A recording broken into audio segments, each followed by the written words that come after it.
আজকে তোমাদের আলোচনা প্রি ক্যাম্বিয়ান মহামহা যুগ বা প্রি ক্যাম্বিয়ান সুপারকন। এই মহামহা যুগগুলি আলোচনা করার আগে তোমাদেরকে কিছু জিনিস বলে দিই। সেটা কি না, প্রথমত যে মহামহা যুগকে বলা হয় সুপারকন, মহাযুগকে বলা হয় কন, যুগকে বলা হয় এরা, উপযুগকে বলা হয় পিরিয়ড, অধিযুগকে বলা হয় অ্যাপ্রোচ। ঠিক আছে, এরপরে চলো দেখি প্রি ক্যাম্বিয়ান মহামহা যুগে কি রয়েছে।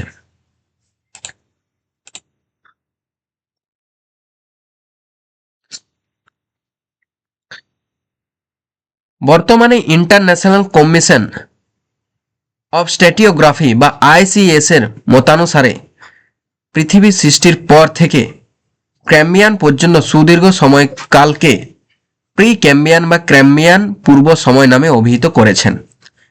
এই মহামহা যুগটি ক্রিপ্টোজয়িক বা গুপ্ত বীজীয় বা ক্রিপ্টোজয়িক সুপারকন নামে অভিহিত করেন। এই ক্রিপ্টোজয়িক শব্দটি এসেছে গ্রিক শব্দ ক্রিপ্টোস এর অর্থ গোপন এবং জয়িক এর অর্থ প্রাণী, অর্থাৎ একসাথে দাঁড়ায় কথাটি গোপন প্রাণী।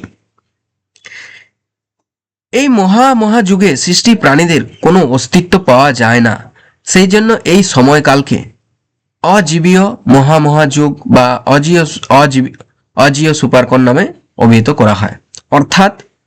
অর্থাৎ এই যে প্রি ক্যাম্বিয়ান যুগটিতে যেসব প্রাণীগুলি সৃষ্টি হয়েছিল তাদের কোনোভাবে অস্তিত্ব পাওয়া যায়নি, সেই জন্য এই সময়কালকে কি বলা হয়, অজীবীয় মহাযুগ। ঠিক আছে, ভূতাত্ত্বিক সময়কালের প্রায় 44% জুড়ে প্রি ক্যাম্বিয়ান মহাযুগ অবস্থান করেছিল।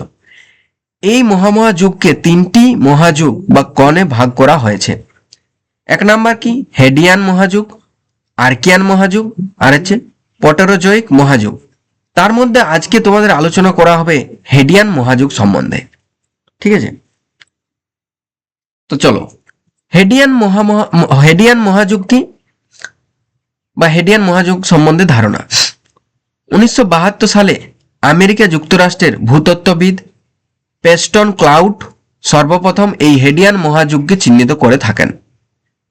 হেডিয়ান শব্দটির গ্রিক শব্দ হাডেস থেকে এসেছে, যা গ্রিক পুরাণ অনুযায়ী হ্যাডেস পাতলা বা অধোলোকের দেবতা নামে পরিচিত। উত্তর পশ্চিম কানাডার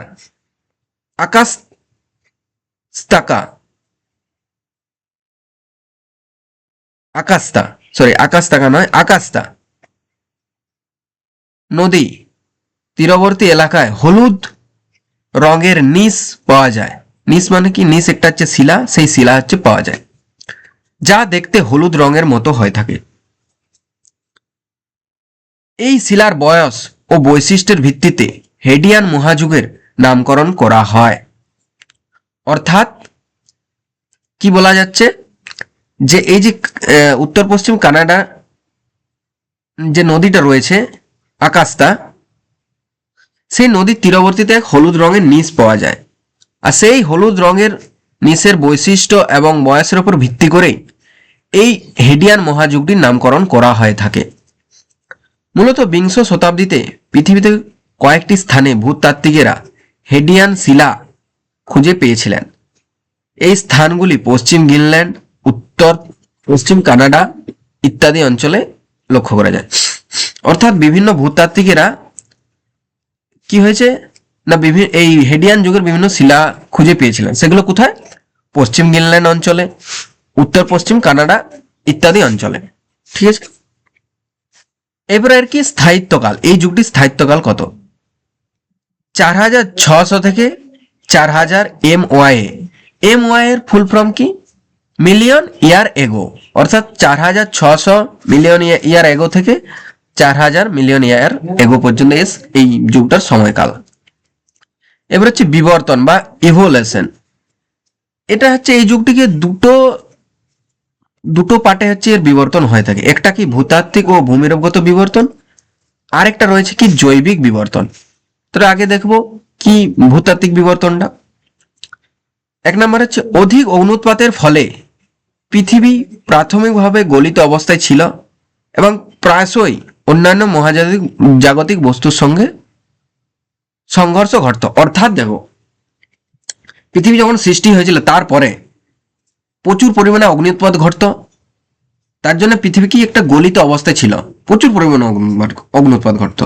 আর সেই সময় বিভিন্ন মহাজাগতিক বস্তু, উল্কাপিণ্ড থেকে শুরু করে বিভিন্ন মহাজাগতিক বস্তুর সঙ্গে পৃথিবীর সংঘর্ষটা ঘটে থাকতো। দ্বিতীয়ত, এই সময়ে বায়ুমণ্ডলে জল পুঞ্জীভূত হতে শুরু করে। তখন পৃথিবীর বহির আবরণে শীতল হতে থাকে এবং বিক্ষিপ্তভাবে কঠিন ভূত্বক গঠন করে। ঠিক আছে, দেখো 3 নাম্বার, এই সময় পৃথিবীর উপগ্রহ হিসাবে চাঁদের জন্ম হয়। আমরা চাঁদ মামা বলে থাকি না, সেই পৃথিবীর একমাত্র উপগ্রহ চাঁদ, সেই চাঁদেরই জন্ম হয়েছিল এই যুগে। এই সময়ের মধ্যে চাঁদ ও পৃথিবীর অবয়ব বা আকৃতি গঠিত হয়ে থাকে। 4 নাম্বার, এই সময় পৃথিবীর প্রাচীনতম শিলার সৃষ্টি হয়, যা কানাডিয়ান শিল্ড অঞ্চল, বাল্টিক শিল্ড অঞ্চলে যেগুলো দেখা যায়। 5 নাম্বার কি রয়েছে, এই সময়ে পৃথিবীর প্রাচীনতম খনিজ জারকন খনিজ সৃষ্টি হয়েছিল।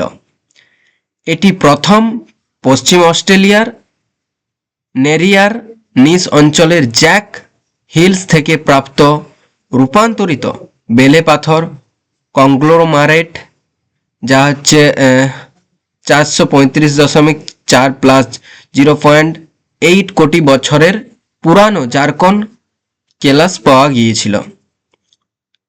6 নাম্বার, এই সময় পৃথিবীর তাপমাত্রা 230 ডিগ্রি সেন্টিগ্রেড হওয়া সত্ত্বেও তরল জলের সমুদ্রের অস্তিত্ব ছিল, কারণ সমসাময়িক কার্বন ডাইঅক্সাইড সমৃদ্ধ বায়ুমণ্ডলের চাপ ছিল বর্তমান বায়ুর চাপ অপেক্ষা 27 গুণ বেশি ছিল। এই চাপে জল অত্যাধিক উষ্ণতাতেও তরল থাকে। শীতলীভবন চলতে থাকার ফলে ক্রমশ সমুদ্রে দ্রবীভূত হয় বায়ুমণ্ডল থেকে অধিকাংশ কার্বন ডাইঅক্সাইড অপসৃত হতে থাকে। তবে ভূগাঠনিক শক্তির অতি সক্রিয়তার জন্য বিভিন্ন গ্যাসের মাত্রা ঘন ঘন ওঠানামা করতে থাকে। তাহলে এইগুলো ছিল কি ভূতাত্ত্বিক ও ভূমিরূপগত বিবর্তন। এরপরে বিয়েতে কি রয়েছে দেখো, জৈবিক বিবর্তন বা বায়োলজিক্যাল এভলিউশন।